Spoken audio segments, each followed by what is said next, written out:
Shop the Sherwin-Williams Labor Day sale and get 35% off paints and stains August 22nd through September 4th. With prices starting at $31.84, it's the perfect time to transform your space with color. Whether you're looking to revamp your interior or exterior, we have you covered with bold hues, soothing neutrals, and everything in between. Visit your neighborhood Sherwin-Williams store or shop the sale online. Delivery available on qualifying orders. Click the banner to learn more. Retail sales only. Some exclusions apply. See store for details.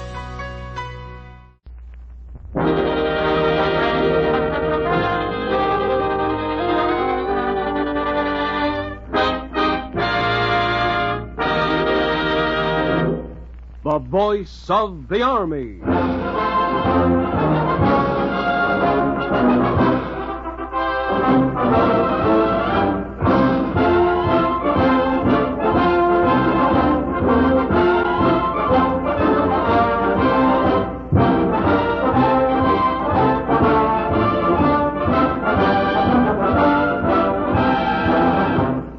The United States Army brings you a story of a daring rescue in the icebound wastes of northern Greenland.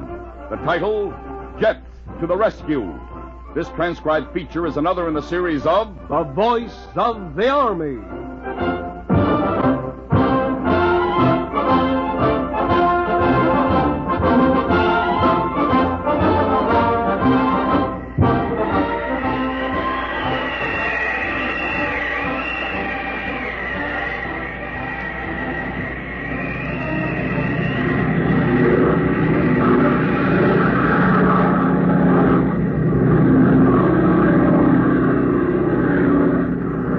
Not much gas left, Vern. I know it, Russ.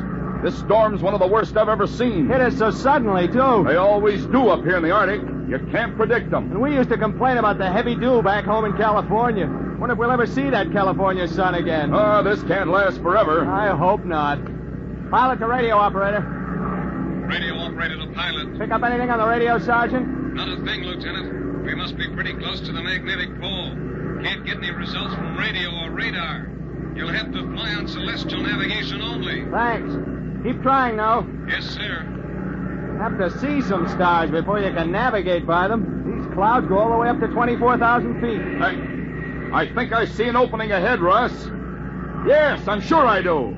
About time. Here we come, out into the open again. Where do you suppose we are? The compass has gone completely haywire. The radio's out, and so's radar. Mister, we're just plain lost. We're lucky the gas held out enough until we came through those clouds. We've been in the air 18 hours. We'll have to set this Keybird down the first clear space we see. There seems to be a bit of clear ice over at 9 o'clock. See it? It's not exactly my idea of a perfect landing field, but it's as good as anything around here. Let's make for it. Right. Pilot to crew. Pilot to crew. Hang on, gang. We're going in. Good luck. Thanks. Keep your fingers crossed. We'll have to keep the wheels up. Make a belly landing. Okay. Here we go. Watch that crosswind. Uh-huh.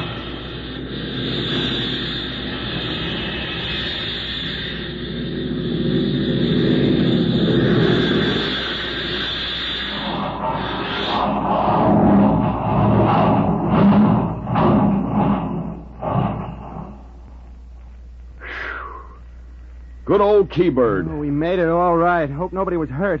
Here we are. But actually, where are we? We may be halfway across the top of the world since our last known position. And the Arctic's a pretty big place.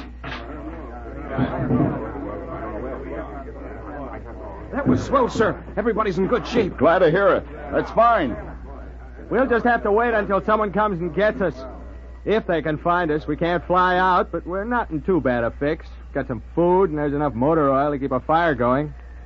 Well, Vern, I'm going to give Sergeant Leader a hand with the radio. We've got to try and make contact with Ladd Field. I hope they find us soon. You never can tell. You never can tell.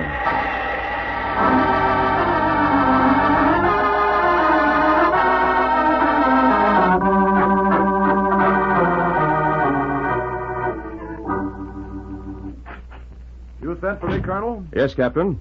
I've just had good news. The Keybird has been heard from. They made an emergency landing on the ice. That's great, sir. Everyone all right? Yes, all 11 men are safe, but they can't get off. They're downed, as near as we can tell, somewhere in Washington Land, over on the northern tip of Greenland. I'm afraid we won't be able to do much here at Ladd Field about getting them out. We can at least try to locate them, can't we, sir? Yes, that's just what I want you to do, Captain. I want you to get your planes off as soon as possible. The first one to spot the Keybird can drop food and so on. You know what to do. Yes, sir. I'll get on the phone to the Air Transport Command headquarters. General Tunner will see that we get a rescue plane that can get those men out of there.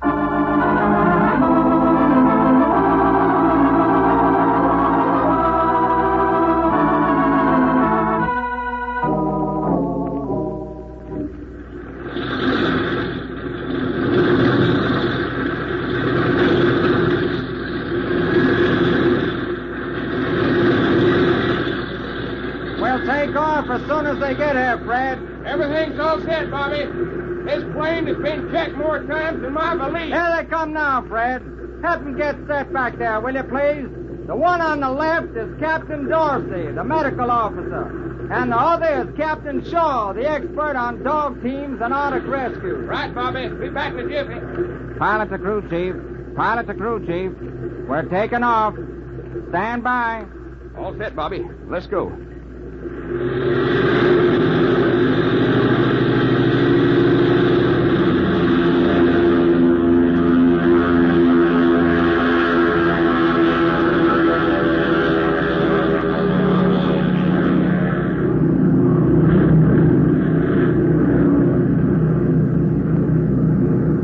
We'll fly from here right to Sandrostrom Fjord. We'll stay there only long enough to pick up emergency supplies to drop to the Keybird crew in case anything goes wrong and we can't land and pick them up. What do you think our chances are? Well, if anything can do the job, jet propulsion can. The ground crews worked on this plane until 2 o'clock this morning installing JADO. With that extra power on the takeoff and a little luck, we'll get them. Pilot to Captains Shaw and Dorsey. Can you hear me? Yes, we can hear you. Go ahead. Good. It's a matter of 2,300 miles from Westover Field to Sandrostrom Fjord, so you'd both better try to get some rest. Thanks. We'll do that. From the fjord, we'll head for Thula. They'll have all the latest weather reports waiting for us, won't they, Bobby? Right, Fred. That's only about 200 miles south of where the plane's grounded on Washington land. We'll have to wait at Thula till the weather's right to attempt the rescue. That northwest tip of Greenland is treacherous.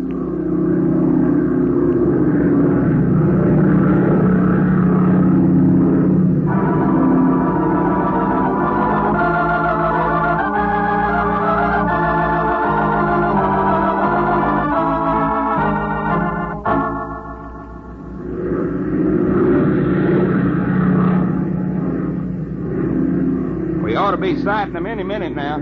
Pilot's a radio operator. Radio operator to pilot. What does the Keybird say? They filled up a big fire with motor oil. They say you should see it from quite a distance. I'm sorry they don't have a welcome mat, but if they had, it'd be out and lit up for us. I imagine they'd be glad to have visitors. They say... Wait a second. They say they think they can hear our plane now. Good. Stay with them, Sergeant. You see anything of them, Fred? Not yet. Wait. Huh? Yes, there they are, Bobby. At 2 o'clock. I see him. Let's just circle round and see where we can land. That lake they're on looks pretty short to me. There seem to be lots of larger ones around. Without Arctic landing gear, this is going to be a tricky job at best. Why don't we ask the experts? Okay.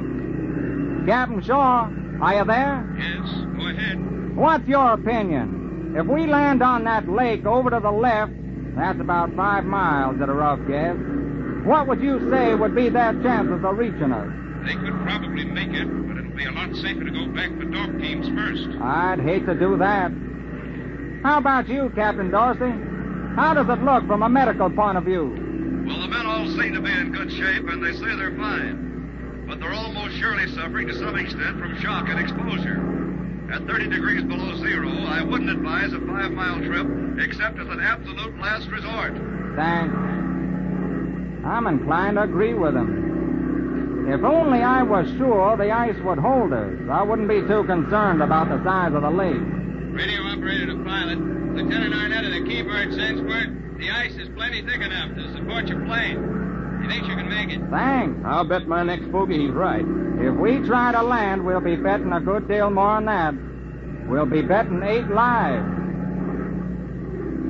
All right.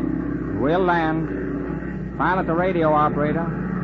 Tell them we're coming in. Radio operator to pilot. Will do. They've already told me if you're going down, they'll guide you in by posting themselves at 300-yard intervals on either side of the runway.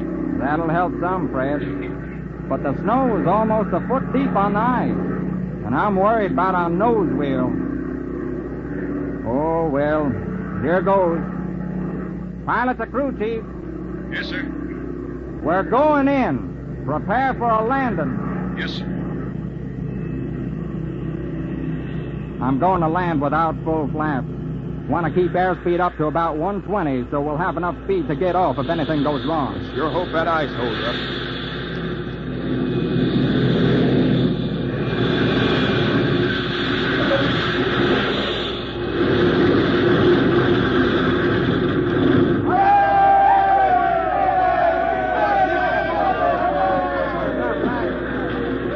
Lieutenant Arnett! Here, right here. Just a minute. Here's Lieutenant Cobb. Hello, Lieutenant Arnett. It's good to see you. It's good to see you. You and your men better hurry aboard and stay out of the line of the propellers.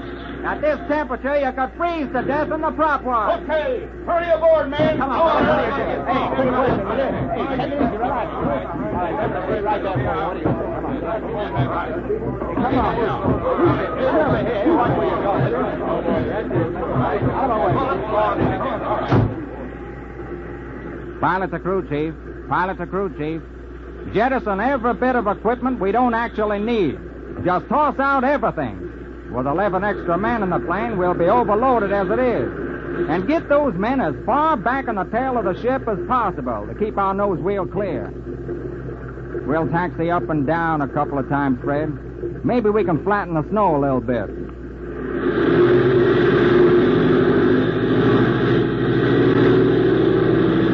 Captain Dorsey, what in the world is the matter with those men? I've spent a good many years in the Arctic, but I've never seen a man's face turn black before. Bothered me at first, too, Captain Shaw. But it's nothing more than smoke from the motor oil fires they've been burning. Oh, I see. All right. All right, Fred. This is it. Flaps down 10 degrees. Check. You think you can clear those ice hummocks ahead, Bobby? I hope so. When we hit 50 miles an hour, we'll touch off the jets, and that ought to give us enough for the clearance. Hold on, Fred.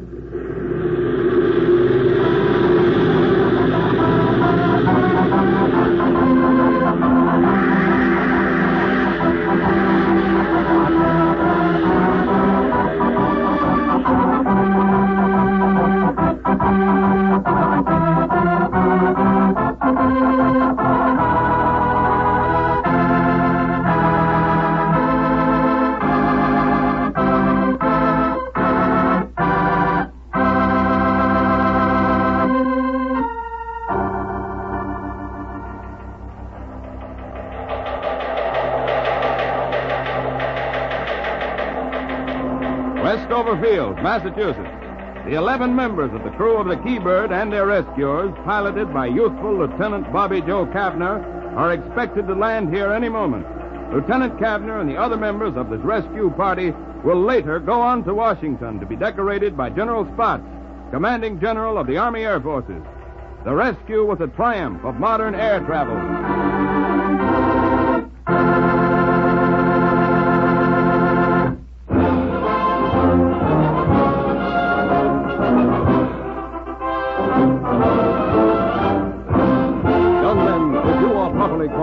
You may enlist directly into the Army Air Forces to perform essential work in radio and other fields, both in the air and on the ground. But that is just one of the countless opportunities open to you if you can measure up to the high standards of the regular Army. To mention just one other, you are permitted on 3-year enlistments to join one of the famous ground forces divisions in Japan or Korea. If you're ambitious and looking ahead to your future, see your friendly local United States Army recruiting sergeant and find out if you have the qualifications to join the regular Army. Thousands of young men like yourself are saying, It's smart to join up.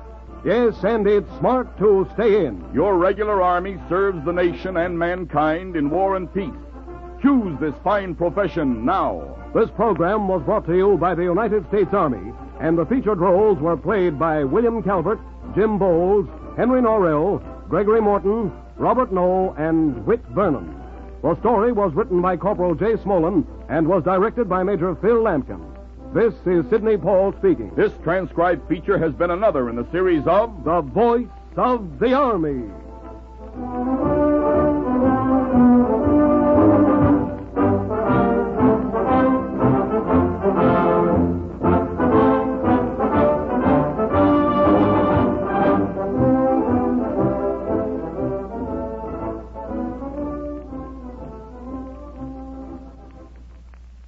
Did you know using your browser in incognito mode doesn't actually protect your privacy? Take back your privacy with IPVanish VPN. Just one tap and all your data, passwords, communications, browsing history, and more will be instantly protected. IPVanish makes you virtually invisible online. Use IPVanish on all your devices, anytime you go online at home and especially on public Wi-Fi. Get IPVanish now for 70% off a yearly plan with this exclusive offer at IPVanish.com/audio.